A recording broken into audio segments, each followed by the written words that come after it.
哋帶咗大家去檳城喬治市。咁啊，喬治市係一個世界文化遺產嘅地方啦。咁呢，大家應該好多人都會嚟過呢度去啲壁畫打卡啊嗰啲噶啦。咁其實除咗啲壁畫之外，呢度仲有啲咩咧？呢度仲有好多幾百年歷史嘅古廟嘅。咁今日咧，我哋就會帶大家去睇幾間嘅。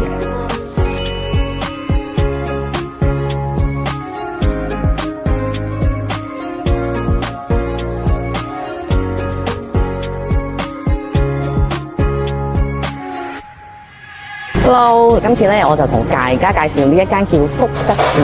咁佢哋呢度嘅主神咧就係大伯公。咁佢哋當其時嘅華人咧就視為大伯公咧係保佑佢哋當地繁榮嘅神明嚟，所以就用咗佢嚟做主神。呢間廟咧其實1810年嘅時候起建嘅，咁咧佢大概都有200年嘅歷史㗎啦。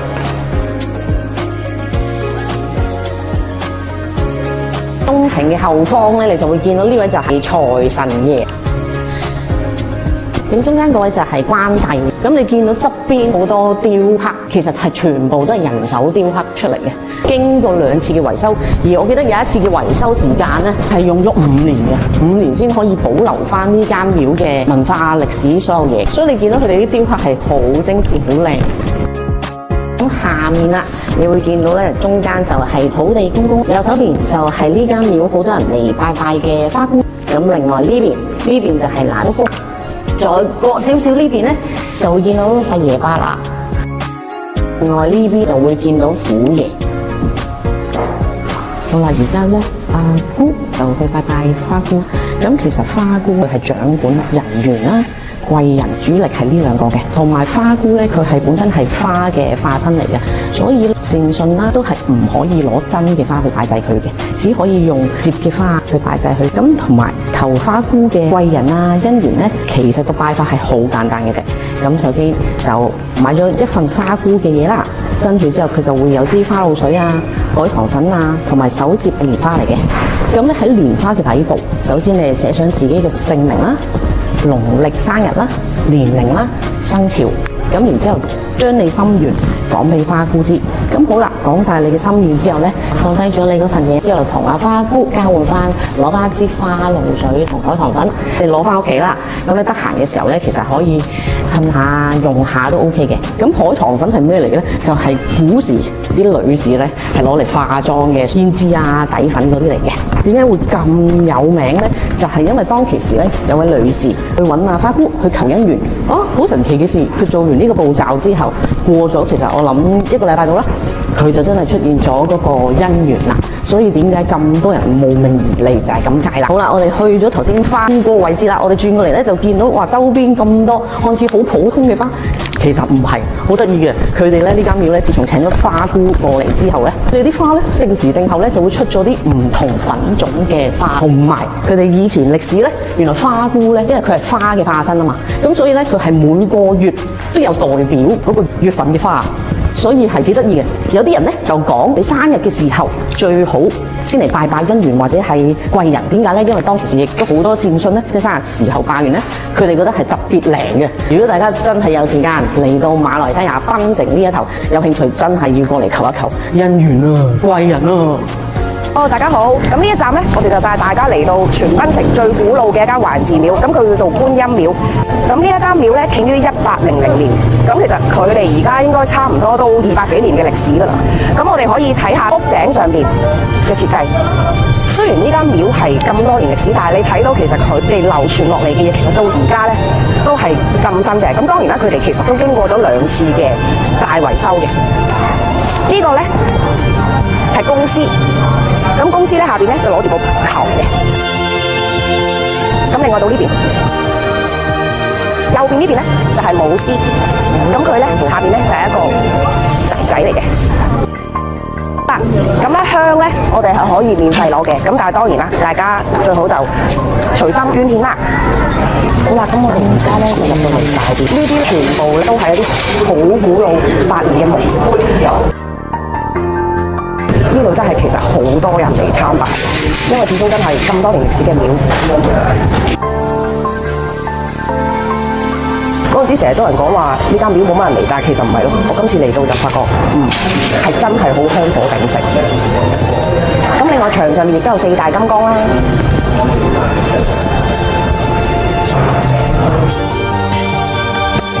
大殿中間嗰個咧就係觀音娘娘，咁但係記得大家誠信，如果嚟呢度參拜咧，要入呢個位置咧，記得一定要除鞋。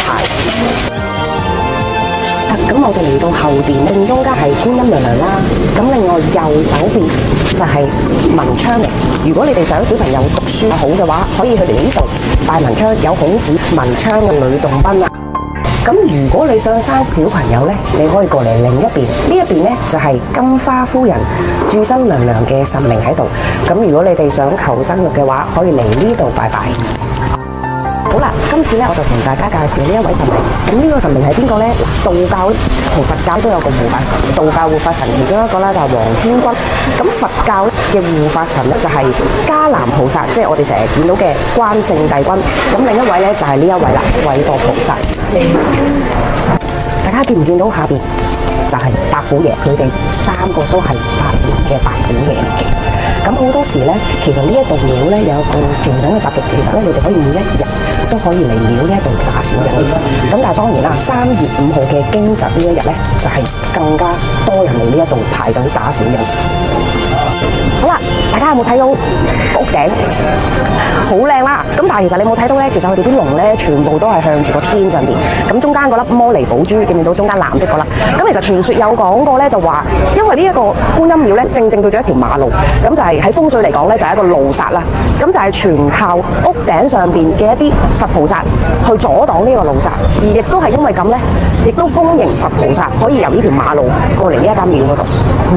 咁同埋我聽過以前嘅歷史，原來好神奇嘅一件事就係呢間廟嘅二戰嘅時候，當日本仔打嚟放炮彈，好神奇嘅一件事就係有幾粒彈咧跌咗喺個瓦頂上面喎。咁你 suppose 一個咁大型嘅彈咧 suppose 係會爆噶嘛？佢冇爆過喎，幾粒都冇爆喎。所以呢件事我都覺得幾得意。冇爆過，即係冇爛。呢個炮彈係變咗爆唔出嘅彈咯，好誇張喎！所以呢個係好得意嘅地方嚟嘅。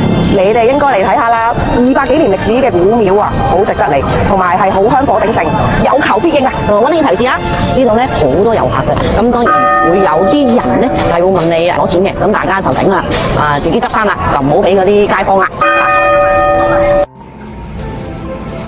大家好，到我阿姑介紹魯班古廟，係檳城咧唯一一間啊！咁我哋 Google 一 search 咧，魯班古廟檳城咧得一間嘅啫，唔會揾錯。咁另外咧，全大馬咧都碩果緊全噶啦，唔係咁多魯班古廟噶啦。前排咧佢都成為咗呢個檳城1級國家建築啊！睇睇啲壁畫先，都係講緊一啲中國特色啦，講緊魯班當年佢係點樣去創作啊，一啲工具啊，咁佢都係一個天才嘅工匠啦。咁咧比起其他廟咧，我哋見到啊，譬如橫梁啊，上面啲雕刻啊，全部都係有個廣東特色啊。當時華人咧19世紀嚟到檳城嘅時候咧，咁就佢哋成班人咧都係工匠啊，咁就為檳城付出咗好多啦。咁我哋都要一個地方咧，去存在佢哋嗰個工匠精神啊，同埋一個華人精神咧。於是啲籌錢咧就起咗魯班古廟啦。咁所以我哋嚟到魯班古廟咧，除咗去拜拜之外咧，我哋可以多多欣賞咧嗰個工匠嘅一啲技術啦。我哋前方咧就係魯班啊。咁魯班係求啲咩咧？都係求工作順利啦、精益求精啦。比起我哋可能要快快求財啦、快快求感情嗰啲咧，佢唔係㗎，佢要你咧腳踏實地嘅。咁呢一度咧都係咧，當年華人嘅工匠咧係一磚一瓦每一塊木咁樣咧去雕刻出嚟嘅。咁我哋仲有好多牌匾啦，我見到啲牌匾咧，其實全部都好有歷史感、年代感。咁部分呢都係一啲善信咧去籌款咧，去合力去俾錢俾啲工匠雕出嚟嘅咯。呢啲銅鑼咧都有過百年歷史，咁會見到寫住魯班行啦，其實就係當年咧第一代嚟到華人咧，就係嗰班魯班行嘅一個 group 嚟㗎，咁佢哋就合力咧起咗呢間廟。咁呢一間廟咧，佢除咗係拜拜之外咧，都好多傳承文化嘅部分啦。你見到佢都做咗一啲展覽嘅。咁呢啲就係一啲橫梁啦，佢拆咗出嚟咧，有100幾年嘅歷史咧。如果即係我哋要繼續保育佢，咁你見到有啲好有歷史感啊！建築啦，或者一啲裝置藝術啦，我哋叫裝置藝術啦，今次咁樣。咁一啲以前嘅呢啲咧，咁佢就冇一粒螺絲嘅，唔會用螺絲㗎，全部都係用一啲焊拼嘅方法啦。咁你都反映翻以前嘅工匠個技術咧，好高超。呢啲唔會係木係嘛？呢啲唔係木嚟㗎啦，佢係木嚟㗎。原來都係木嚟㗎。我仲以為係鐵定唔知乜鬼。呢個咧應該就係墨斗啊！而家啲人起樓都會用墨斗，但係咧當年阿魯班咧就係發明咗呢個墨斗，就係好多年前已經有啦。但係好搞笑喎，佢連古代嘅夾萬都係用木做啊！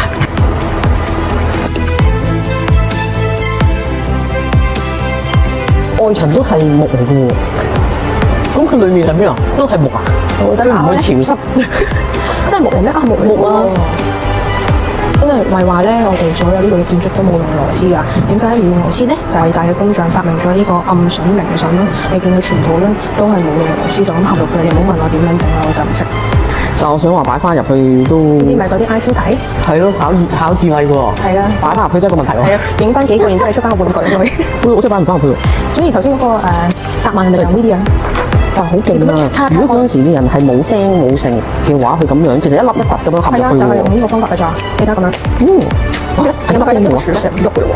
你諗下仲係重㗎，有幾重實力？好勁！以前啲人真係。呢度咧啲全部都一對一對啊，都係用翻呢一個對聯嘅方式啦，一左一右啦，有一個守護嘅作用啦，好靚可以欣賞下，全部都係木做嘅，但係望到好似銅銅鐵鐵咁樣喎，但係唔係，係木嚟嘅。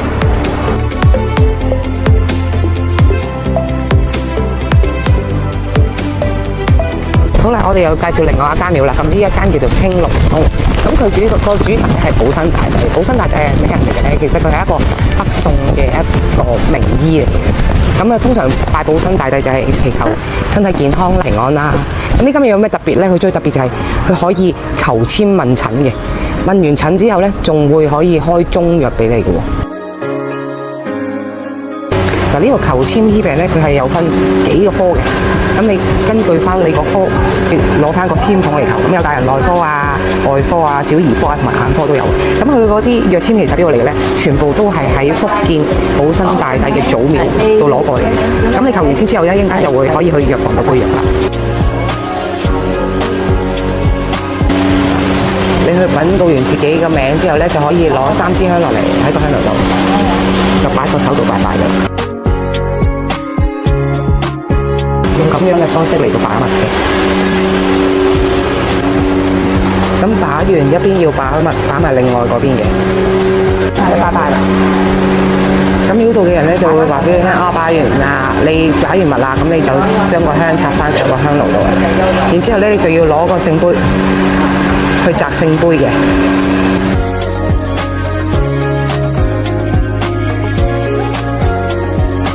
擲到聖杯就可以求籤啦。廟度有啱條咧就會攞個籤筒俾你啦。咁你當你攞個籤筒之後咧，首先就係需要喺啲香度加填個籤筒先嘅，喺上面順時針轉3個圈，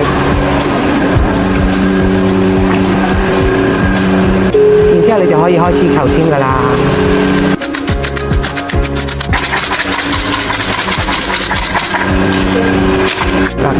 當你求咗支籤出嚟，要打多一次聖杯，問翻保生大帝呢個神明，呢個籤係咪啱嘅？咁如果係聖杯咧，咁就係可以去開啦。然之後，當你打到聖杯之後咧，就會再問神明係咪食3劑夠唔夠？咁啊就要打杯。你都識。然之後佢哋就會喺個盒子櫃咁樣櫃度咧，就攞嗰個藥籤俾你㗎。咁佢就會俾啲籤你，就過對面間藥房度開藥啦。